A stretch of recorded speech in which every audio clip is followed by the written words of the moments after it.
श्री माता शरणम मम, श्री अरविंद शरणम मम।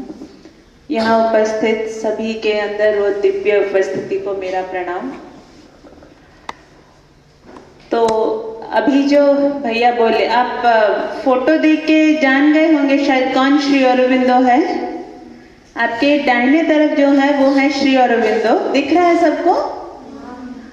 और आपके बाएं तरफ जो है वो श्री माँ। तो जैसे भी भैया बता रहे थे, श्री अरविंद जी का 3 क्या बताए, वो अपनी चिट्ठी में क्या लिखे थे, 3 पागलपन। अगर मैं पूछूं यहाँ आप में से कौन पागल है, कोई हाथ उठाएगा। स्वामी विवेकानंद बोलते हैं कि इस दुनिया में सभी पागल हैं। कोई पैसों के पीछे पागल है, कोई कामना वासना के पीछे पागल है, और कोई भगवान के लिए पागल है। फिर कहते हैं, फिर स्वामी विवेकानंद कहते हैं कि मैं चूज करूंगा रैदर भगवान के लिए पागल होके जीने के लिए।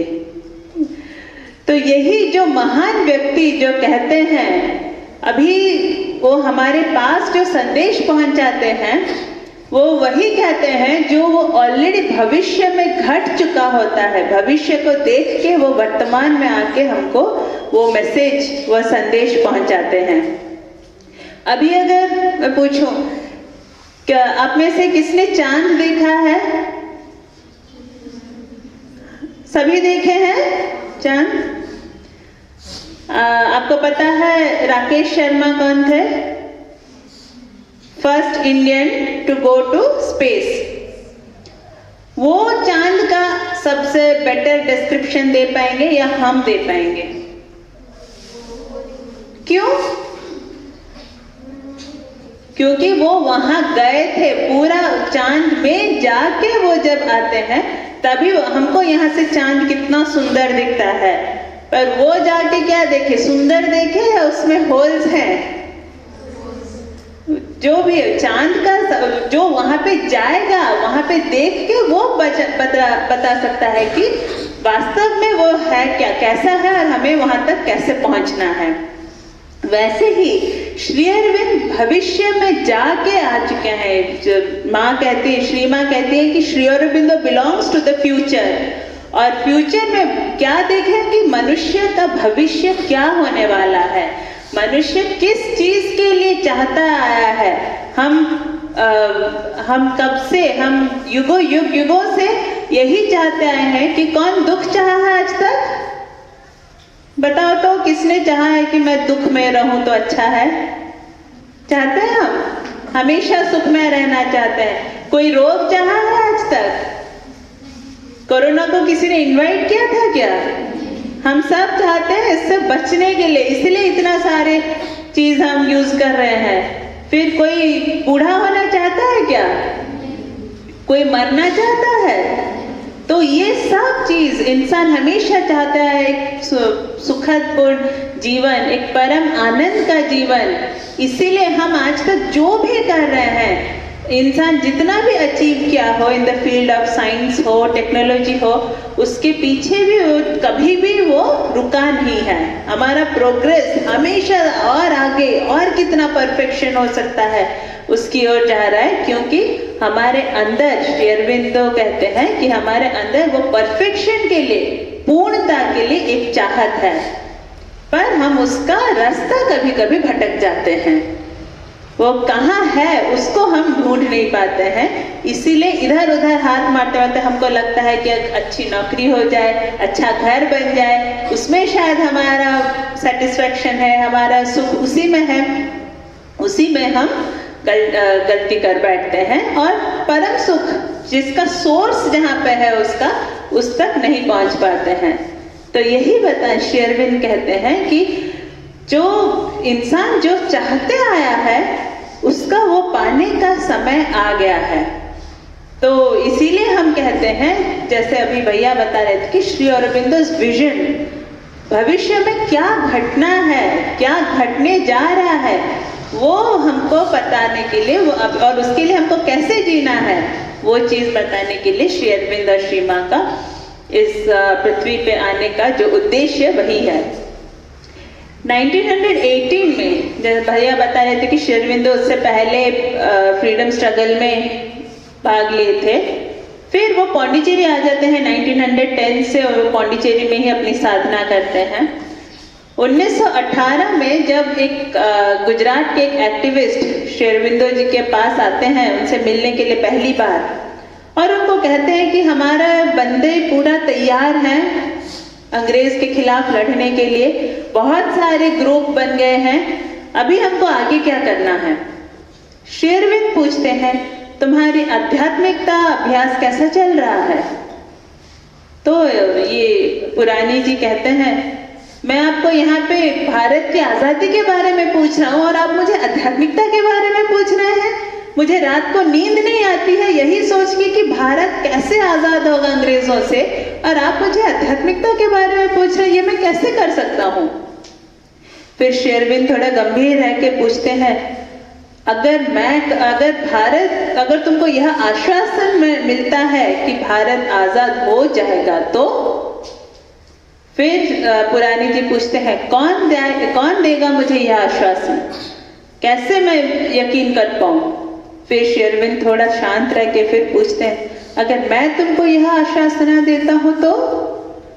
फिर वो कहते हैं अगर आप मुझे यह कहते हैं तो मैं मान लेता हूं। फिर कुछ दिन बाद जाने से पहले उनके मन में फिर से झिझक आती है और वो श्री अरविंद जी से आके पूछते हैं कितना प्रतिशत सच है, कितना प्रतिशत गारंटी है कि भारत स्वाधीन होकर रहेगा। तभी श्री अरविंद जी खिड़की के बाहर देख रहे थे, सूर्यास्त का समय था, थोड़ा गंभीर रह के बोलते हैं कल का सूर्योदय जितना सत्य है भारत की आजादी उतना ही सत्य है। ये 1918 में श्री अरविंद बोले थे कि भारत स्वाधीन होकर रहेगा, यह तय है। और 1947 में वो सत्य वो चीज सत्य में परिणत हो गया, हम देख रहे हैं। तो यही है कि श्री अरविंद जी जो देखे हैं वो ऑलरेडी जो घट चुका है उसके लिए हमको और परेशान होने की जरूरत नहीं, पर हमको क्या करना है, हमारी तैयारी क्या है, उसके लिए अभी हमको प्रयास करना है। 1947 15 अगस्त में जब भारत स्वाधीन होता है तभी श्री अरविंद जी को ऑल इंडिया रेडियो में एक अभिभाषण के लिए बुलाया जाता है और वह भाषण उनका पूरा टेलीकास्ट होता है। उसमें श्री अरविंद कहते हैं कि भारत की आजादी और मेरा जन्मदिन यह दो एक प्लान्ड कोइंसिडेंस जैसा है। भगवान ऑलरेडी इसको तय करके रखे थे, इसलिए भगवान का सबसे खूबसूरत चीज उपहार मेरे जन्मदिन पर क्या है, भारत की आजादी। परंतु जिस दिन भारत आजाद हुआ, कब, 15 अगस्त, उसी साल 14 अगस्त को और एक घटना घटी थी। क्या था वो जी? श्री अरविंद कहते हैं मुझे भगवान ने उपहार तो दे दिया पर उसको एक खंडित अवस्था में दिया है, पूर्ण अवस्था में हमको नहीं मिला वह उपहार। तो इसी को लेके श्री अरविंद कहते हैं कि मेरा 5 स्वप्न है जो सबका, सिर्फ श्री अरविंद जी का जो महान व्यक्तियों का जो सपना होता है, महान आत्माओं का जो सपना होता है, वो सिर्फ उनके लिए नहीं, वो पूरे मास के लिए, पूरे समस्त इंसानों के लिए होता है। तो वो कहते हैं कि जो पहला स्वप्न है मेरा कि एक स्वाधीन और अखंड भारत का निर्माण। भारत आजाद तो हो गया है परंतु उसका जो भूमिका है पूरे विश्व में, उसकी जो भूमिका है उसको पूर्ण करने के लिए उसको अखंड होना ही पड़ेगा। उसको फिर से जो सब उसके विभाजित भाग हैं वह सब आकर उसके साथ जुड़ना ही होगा, तभी भारत अपना ट्रू पोजीशन इस विश्व में निभा पाएगा। तो भारत, श्री अरविंद कहते हैं आजाद तो हो गया है, पर जैसे कि एक अगर किसी इंसान का हाथ ना हो, पैर ना हो, तो क्या हम उसको एक पूर्ण इंसान कहेंगे? क्या वो एकदम हाईएस्ट एम्बिशन, हाईएस्ट एम तक वो जा पाएगा? उसका जो रोल होगा इस लाइफ में, नहीं, कहीं ना कहीं जितना भी वो अचीव करे, कुछ ना कुछ लैक्यूना उसमें जरूर रहेगा। उसी तरह शेरविन कहते हैं जब तक भारत क्रिपल्ड, मतलब ऐसे खंडित अवस्था में है, तब तक वो अपना दायित्व निभा नहीं पाएगा। इसलिए उसको अपनी भूमिका सभ्यस्त करने के लिए उसको पूर्ण होना पड़ेगा। 8 देश जब आके भारत के साथ जुड़ेंगे, जो अभी विभाजित हो गए हैं, वह जब जुड़ेंगे तभी भारत पूर्ण कहलाएगा, अखंड कहलाएगा। वो देश हैं अफगानिस्तान, बांग्लादेश, भूटान, बर्मा, पाकिस्तान, नेपाल, श्रीलंका, तिब्बत। ये सारे देश जब भारत के साथ मिलेंगे तभी भारत, अखंड भारत का निर्माण होगा, और तभी वो अपने सही मायने में वो अपना रोल, अपनी भूमिका इस विश्व में निभा पाएगा। फिर जो उनका दूसरा सपना है, शेरविन कहते हैं एशिया महादेश का मुक्ति। एशिया महादेश में जितने सारे देश हैं उन सब की मुक्ति। उसका मतलब क्या? अभी अगर आपसे एक सवाल, एशिया में कितने देश हैं, आपको पता है कोई आंसर? अगर हम पूछे कितने देश हैं एशिया में?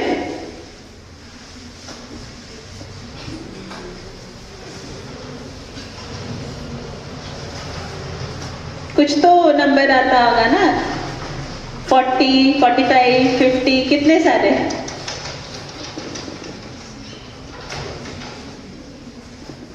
ठीक है, अप्रोक्सीमेटली अभी जो सर्वे के हिसाब से 48 नेशंस अभी हैं एशिया में। कुछ कंट्रीज जो कि बहुत पावरफुल हैं, एशिया के कोई कंट्री का नाम किसी को अगर अभी ध्यान में हो तो? Beautiful answer. फिर और जी, जो शक्तिशाली कंट्रीज मैंने पूछे उसमें definitely India is powerful and will be more powerful, not just materially but in all aspects. Spiritually शेरविन कहते हैं कि वो स्पिरिचुअली ही प्रॉस्पर करेगा। तो एशिया के जितने सारे देश हैं, एशिया वो सब मिलके एक कॉन्फेडरेशन फॉर्म करेंगे और वो सब और किसी के अधीन में नहीं रहेंगे, सबको यूनाइटेड होंगे, एक साथ रहेंगे, पर सब अपना अपना जो काम है वो अपने तरीके से ही करेंगे। जैसे कि अभी एक गाड़ी का जो स्टेयरिंग का जो काम है, व्हील का, चक्के का वही काम है क्या? ब्रेक का जो काम है, एक्सीलरेटर का भी वही काम है क्या? ब्रेक का काम क्या है? गाड़ी को रोकना। एक्सीलरेटर का आगे बढ़ाना, स्पीड बढ़ाना। तो पर दोनों का काम क्या है? पर दोनों का लक्ष्य क्या है? डेस्टिनेशन में पहुंच जाना गाड़ी को। अभी हम ये बोलेंगे क्या? नहीं, ब्रेक गाड़ी को रोक देता है तो उसका लक्ष्य ठीक नहीं है, उसका उद्देश्य ठीक नहीं है, हम ऐसे बोलते हैं? दोनों ऑपोजिट काम करते हैं पर उनका लक्ष्य सेम है, उनका डेस्टिनेशन सेम है। ठीक उसी तरह एशिया के सारे नेशंस एक साथ होंगे, यूनाइटेड होंगे। They will be free to work according to their own will, मतलब उनका जो काम है वही करेंगे। शायद वो कॉन्ट्राडिक्टरी भी हो सकता है पर towards the same goal, towards the same aim. Third सपना शेरविन कहते हैं कि ये एशिया का लिबरेशन अभी हो रहा है, आगे और भी होने को जा रहा है। फिर थर्ड सपना जो है वो है इंडिया वर्ल्ड यूनियन। अभी विश्व एक है, क्या हम बोल सकते हैं कि अभी विश्व एक है? सब कोई यूनाइटेड है, क्या हम बोल सकते हैं? एक बार, पर यूनाइटेड कैसे होंगे? किस चीज से हम यूनाइटेड होंगे? बहुत पहले से भी हमारे वेद में, पुराणों में है वसुदेव कुटुंबकम, मतलब सारा विश्व एक है, हम बोल सकते हैं। पर कैसे, किस बेसिस पे, किस आधार पे हम एक हो सकते हैं? एक बार टॉल्स्टॉय एक राइटर थे, उनका बेटा, वो ऐसे नेक उद्देश्य से निकले थे। क्या करने निकले थे कि सारे विश्व के सारे लोगों में एकता लाना है। तो उसके लिए उनका क्या प्रोसेस था?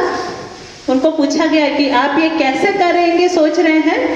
तो वो बोलते हैं कि अगर पूरे विश्व में सारे लोग एक ही भाषा बोलेंगे, एक ही टाइप के वस्त्र पहनेंगे, एक ही टाइप का खाना खाएंगे, तब तो एकता आ सकता है ना। क्या ऐसा करने से सही में एकता आएगा? अभी आप लोग यूनिफॉर्म पहने हो, सबके मन मिलते हैं क्या? एक टाइप का खाना खाते हो, एक टाइप की भाषा बोलते हो, क्या किसी में कभी मतभेद नहीं होता है? होता है। तो क्या यही है एकता का सल्यूशन? तो उसके लिए श्री अरविंद कहते हैं कि भारत एक होगा कैसे? अपने मन से नहीं, जब विश्व में सारे लोग जब अपने मन से नहीं, अपने आत्मा द्वारा, आध्यात्मिकता से जब परिचालित होंगे, spirituality will rule the world, तभी हम एक हो सकते हैं। अपने आत्मा के धर्म से जब हम परिचालित होंगे, तभी वो एकत्व आएगा। अभी हम अपने आप को बांट दिए हैं by religion, by caste, by gender, इन सब से हम अपने आप को अलग रखते हैं।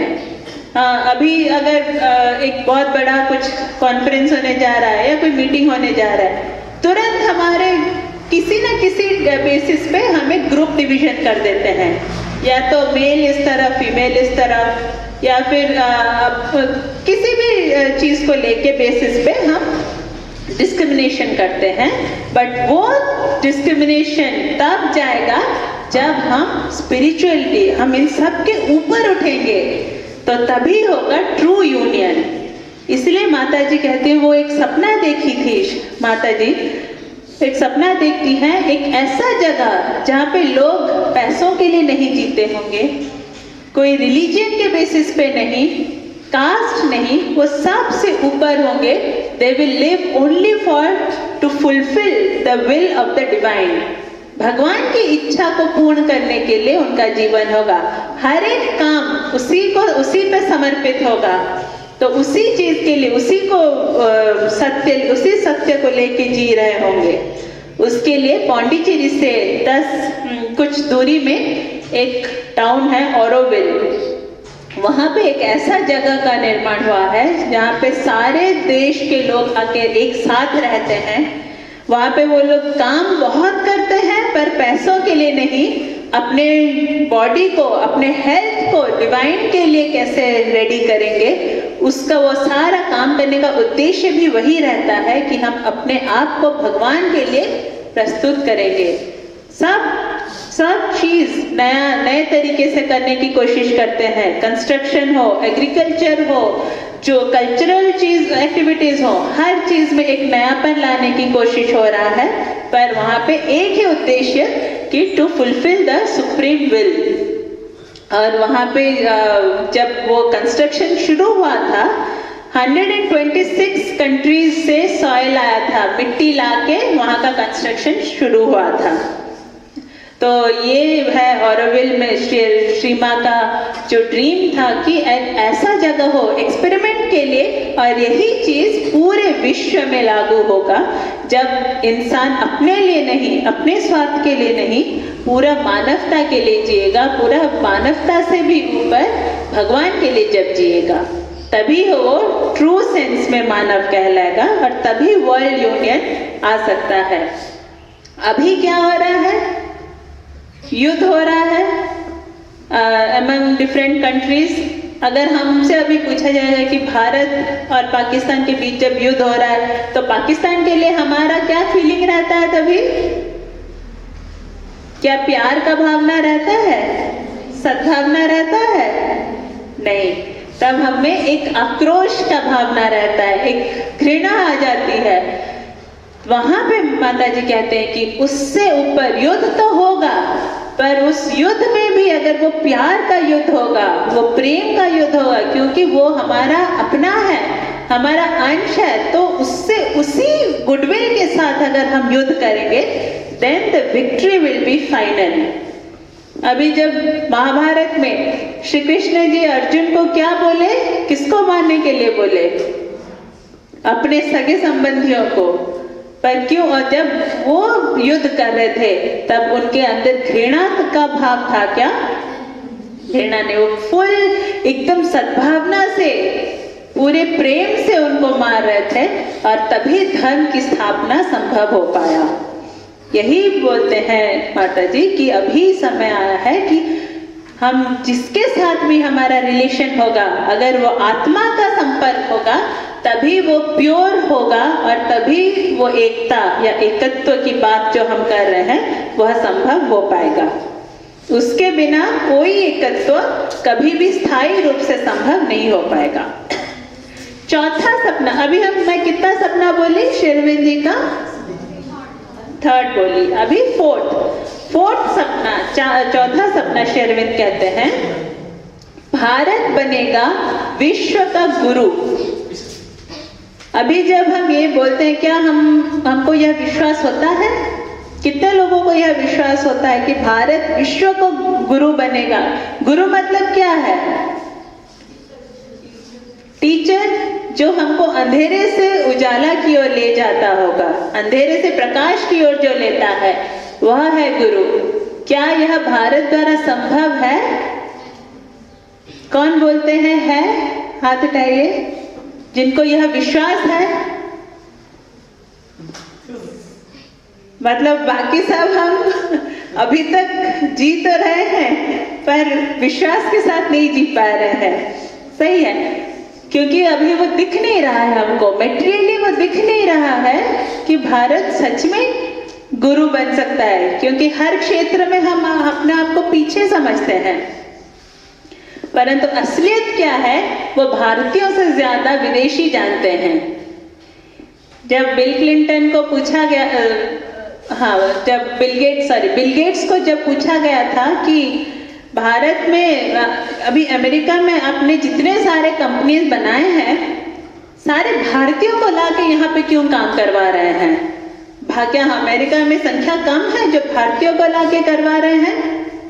फिर बिल गेट्स कहते हैं अगर मैं भारतीयों को लाके यहाँ पे एम्प्लॉय नहीं करवाता हूँ तो वही लोग भारत में ही कितनी बड़ी कंपनी बना देंगे, जो जबकि अमेरिका को और कोई पूछेगा भी नहीं। मतलब इतना है सक्षम हमारा भारत, इतना रिसोर्सेस है हमें, जो कि हम अभी अंधे हो गए, हमको दिख नहीं रहा है क्योंकि एक पर्दा आ गया है हमारे सामने। किस चीज का पर्दा? वो एक कल्चरल बायस। हम कहीं ना कहीं अंग्रेजों से, कहीं ना कहीं वेस्टर्न स्टाइल से हम इन्फ्लुएंस हो गए हैं, जिसके वजह से हम अपने स्वधर्म, हम अपने आप को भूल गए हैं, हम अपने आप को देख नहीं पा रहे हैं। परंतु श्री अरविंद कहते हैं जब गुरु कौन होता है? जब हम बोले कि अंधेरे से प्रकाश की ओर ले जाता है। और फिर जैसे श्री अरविंद कहते हैं कि भारत को माँ हम कहते हैं। क्यों? क्योंकि माँ का जो गुण है वह है सहनशीलता, क्षमाशील। वो जो भी, उसको जितना भी आघात मिले वो क्षमा करती है और उसका प्रेम और भी बढ़ जाता है उसके लिए। यह है भारत का स्वधर्म, यह है भारत का नेचर, जो कि और किसी में नहीं है। तो इसलिए उसको श्री माँ कहती हैं कि भारत को जितना भी घाव मिला है, जितना भी उसको तड़पाए हैं, पर वो उनको वेलकम करती है, वो उनको और भी प्यार से उनको स्वागत करती है अपने पास। इसीलिए भारत महान था, महान है और भी महान होते जाएगा। इसीलिए श्री अरविंद कहते हैं कि India will lead the world. पर ये कैसे हो सकता है? जब हम अपने ट्रू सेल्फ, हमारा स्वधर्म, हम अपने आप को पहचानेंगे। हमारा बेस क्या है? स्वामी विवेकानंद कहते हैं कि सारे कंट्रीज के, सारे देश का एक एक रीढ़ होता है जिसके बल पे वो खड़े हो सकते हैं, सीधा खड़े हो सकते हैं। किसी देश का है उनका संस्कृति, किसी देश का पॉलिटिक्स, किसी देश का अर्थनीति उनका स्ट्रेंथ है, पर भारत का जो रीढ़ है वह है उसका आध्यात्मिकता। इस आध्यात्मिकता के बल पे ही भारत समग्र विश्व का गुरु बनेगा और समग्र विश्व को एक साथ लेके वो उस लक्ष्य की ओर आगे बढ़ेगा। यही है भारत का भविष्य। स्वामी विवेकानंद भी एक बार कहते हैं, जब भारत एकदम बहुत ही बुरे अवस्था देके जा रहा था, जब अंग्रेज उस पर शासन कर रहे थे, स्वामी विवेकानंद कहते हैं कि मैं भारत का भविष्य देख सकता हूँ कि वो समग्र विश्व पर राज करेगा और अपने सिंहासन पे खूब सुंदरता के साथ वो रूल कर रहा है पूरे विश्व को। यह है भारत का भविष्य। तो यह तभी संभव होगा जब हम में वह विश्वास पैदा होगा। अगर हम विश्वास कर सकते हैं कि हाँ, भारत ही है वो जो कि पूरे विश्व को अपने लक्ष्य की ओर ले जाएगा, तभी धीरे धीरे वो बहुत जल्दी उस काम की ओर, उस लक्ष्य की ओर अग्रसर हो पाएगा। पर हम में ही अगर वो विश्वास कम हो जाएगा तो काम तो होगा, सत्य को कोई नहीं टाल सकता, पर देर होगा। तो यह था चौथा सपना। पांचवा सपना श्री अरविंद कहते हैं कि मनुष्य, समग्र मनुष्य को एक नए जन्म, एक नए जाति का प्रतिष्ठा होने जा रहा है। मनुष्य जाति एक ऊर्ध्वतन अवस्था में जाने वाले हैं, वह है अति मानव जाति, जिसके बारे में भैया आपको बहुत सुंदरता से समझा दिए हैं कि अभी तक मानव जो जिस अवस्था से गुजर रहा है, क्या हम आजाद हैं? अपने आप को क्या हम आजाद कह सकते हैं? नहीं। वो आजादी कैसे आएगा और कब आएगा? जब तक हम अपने मन के सुनते रहेंगे तब तक हम उस बंधन से मुक्त नहीं हो पाएंगे। अभी श्री अरविंद कहते हैं कि हमारे अंदर भगवान का एक छोटा सा अंश है जो कि अभी एक अंगूठा के रूप में है। अंगूठा के साइज जितना है उतना ही साइज का एक अंश है जो कि भगवान का अंश है। उसको हम आत्मा बोले या चैत्य सत्ता, साइकिक बीइंग, जो श्री अरविंद उसको टर्म किए हैं, बोल सकते हैं। उस अवस्था में वो हमारे अंदर है और जब हम उसकी बात सुनने लगेंगे, उस अंश की बात सुनेंगे। अभी हम किसकी सुन रहे हैं? अपने मन की बात। सुबह हुआ, आज छुट्टी है, उठना था 4 बजे, छुट्टी है, चलो स्कूल तो बंद है और थोड़ा सोना है। या कौन बोलता है? हमारा प्राण हमको एकदम उत्साहित कर देता है, और थोड़ा सो जा। मन बोलता है हाँ, और थोड़ा सो जाते हैं, है कि नहीं? फिर शरीर उसको फॉलो करता है। तो वो चीज, जब हमारा हर एक पार्ट, हर एक अंश, प्रत्येक अंश जब उनकी बात सुनेंगे, जब आत्मा की, अपने भगवान का बात सुनेंगे, जो हमारे अंदर भगवान का जो अंश है, वो जब हमको पूरा परिचालित करेगा, तभी वो नया सृष्टि, वो नया जगत तभी संभव हो पाएगा। और वो सिर्फ इंसान के लिए नहीं, जितना हम उसके लिए प्रस्तुत होंगे, पूरे समग्र एकदम जड़ तक भी उसका प्रभाव रहेगा, उसमें भी वो परिवर्तन आएगा। उसके लिए श्री अरविंद कहते हैं कि अभी जैसे हम पशु से मनुष्य बने हैं, अभी समय आ गया है मनुष्य को एक नए जाति में जाने के लिए, वह है अति मानव जाति। अभी हम किस अवस्था में हैं? हमारा एक पांव है पशुत्व में, क्योंकि पशु जैसे खाता है, हमको भी खाना, हम भी खाते हैं। पशु सोता है, हम भी सोते हैं। उसको जैसे वो जो कर बहुत सारे गुण हमारे हैं, सिर्फ जो चीज हमको उनसे अलग किया है वो है दिमाग या मन। इसलिए श्री अरविंद कहते हैं कि अभी इंसान का एक पांव है पशुत्व में, एक पांव है मानवता में, और वह प्रस्तुत हो रहा है भगवान बनने के लिए। तो यही है मनुष्य का जो भविष्य, हम जिस लिए आए हैं, हम भगवान बनने आए हैं और उनके साथ वही बनेंगे। तो इसी सत्य को लेके श्री अरविंद और श्री मां इस पृथ्वी में आके, मनुष्य के रूप में आके काम किए हैं कि वह सत्य अभी होने जा रहा है। और अगर हम इसके बारे में जितना ज्यादा से ज्यादा सचेत होंगे, जितना उसके बारे में जानेंगे, उतनी जल्दी ही वह परिवर्तन, वह रूपांतर बहुत शीघ्र होने जा रहा है। बिना है इस पृथ्वी में, और हम आज अगर हम यह सुनते हैं, हम इस चीज को अपने दोस्तों के साथ, अपने घर वालों के साथ जिसके संस्पर्श में आते हैं, उनको अगर यह इसके बारे में सुनाते हैं और ज्यादा से ज्यादा जानने की कोशिश करेंगे, गूगल में भी आज तो इंटरनेट का जमाना है, तो नॉलेज की कहीं कमी नहीं है, बस हमारी प्यास कितनी है उस पर डिपेंड करता है कि हमको ज्ञान कितना मिलेगा। तो हम जितना उसको जानेंगे और उससे जीने की कोशिश करेंगे, तभी वो नए जगत के लिए जिसके लिए हम आए हैं, उसके लिए जल्द से जल्द हम प्रस्तुत हो सकते हैं। यही बताना था आप लोगों के साथ। बहुत अच्छा लगा आप लोगों का रिसेप्टिविटी, और मैं धन्यवाद देना चाहती हूँ प्रिंसिपल सर, टीचर्स को इतना सुंदर माहौल देने के लिए हमको। Thank you so much. अगर आप लोगों में से कुछ क्वेश्चंस कोई पूछना चाहते हैं, थोड़ी देर के लिए हम ले सकते हैं, 5-10 मिनट के लिए। Any questions from anyone?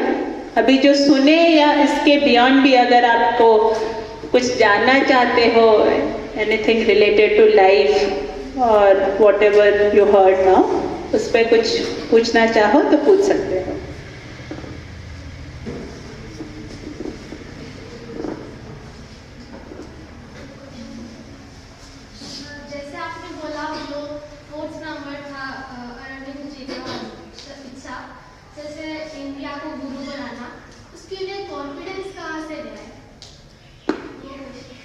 मतलब हम में कॉन्फिडेंस कहाँ से आएगा?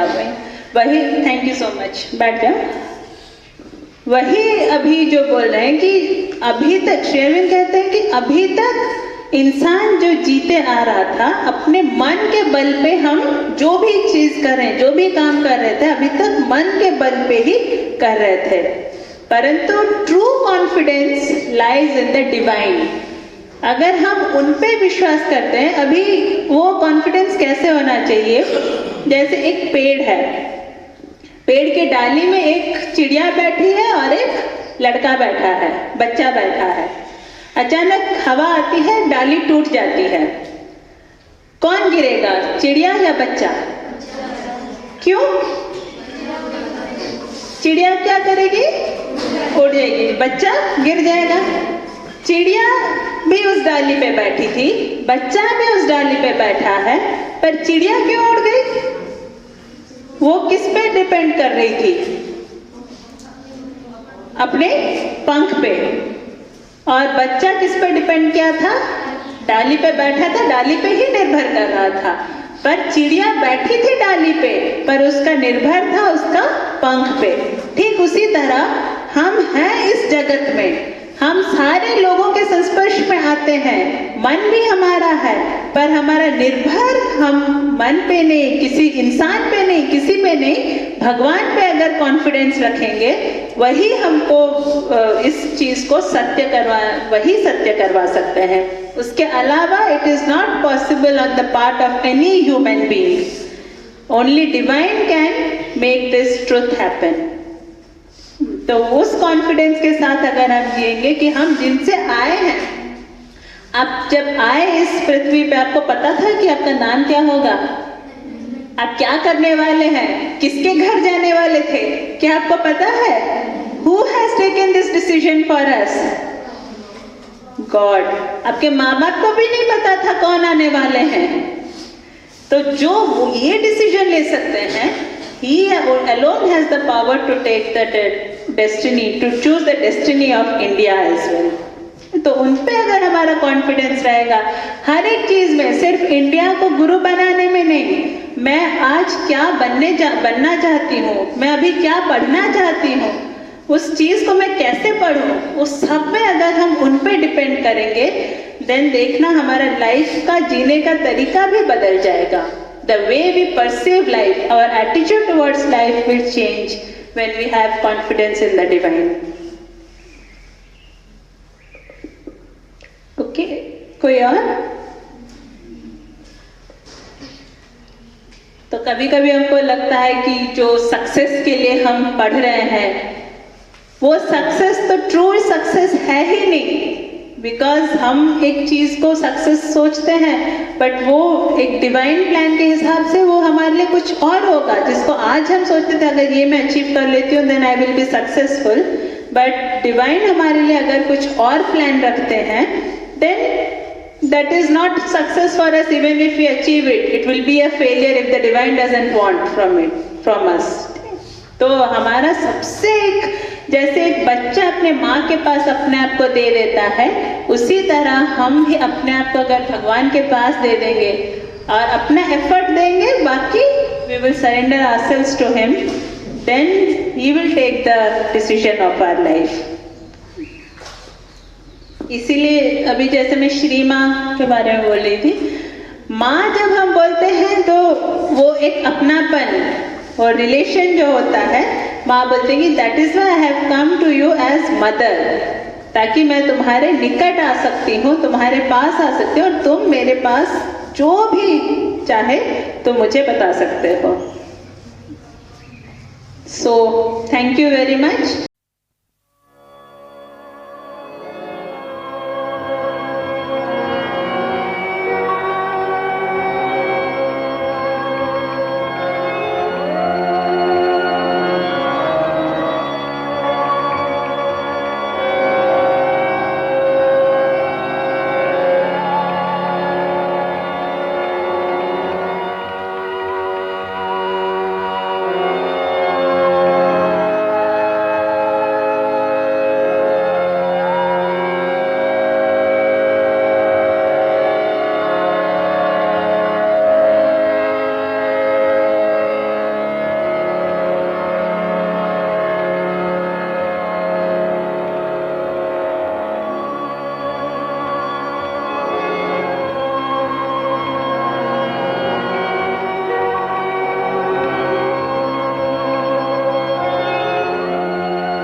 A light grows in her. She assumes a voice. Her state she learns to read, and the act she has done. But the one needed truth eludes her grasp. Herself and all of which she is the sign.